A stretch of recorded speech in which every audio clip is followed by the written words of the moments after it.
We cannot fully identify a gender of a person right when we see them, so therefore I believe that it is not within my own individual liberty to gender that person. Here's my problem with that particular argument. The answer is that in 99.8%, 99.9% of cases, you absolutely can gender somebody based on looking at them. Like really, if you're going to use intersex people as an example of not being able to do that, this does not obviate the biological duality of sex upon which all progeneration is based for all of human history and for all mammalian species. So intersex people do not invalidate the concept of sex as a generality. Intersex people are people who have a biological anomaly. And by the way, in most cases of intersex, those people still manifest as either a male or a female. So the idea that intersex exists does not invalidate the idea that there is a male and that there is a female, or that in nearly all cases, I can tell the difference between a male and a female.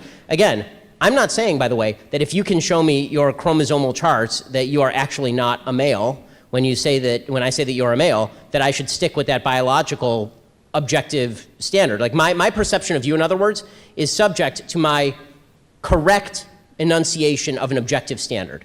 So the objective standard, here's the deal. For all of human history, there was an objective standard between male and female.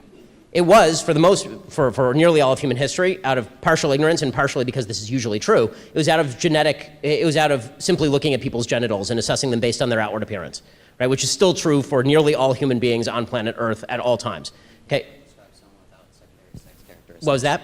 You can't really describe someone without secondary sex characteristics and gender them into something. Well, I mean, you can based on primary sex characteristics if you can see their genitals. Doctors do this literally at birth all the time, right? So this is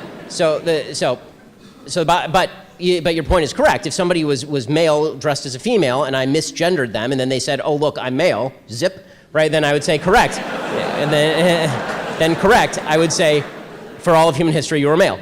Now the standard is chromosomal. Right? It's the SRNY gene and all of this.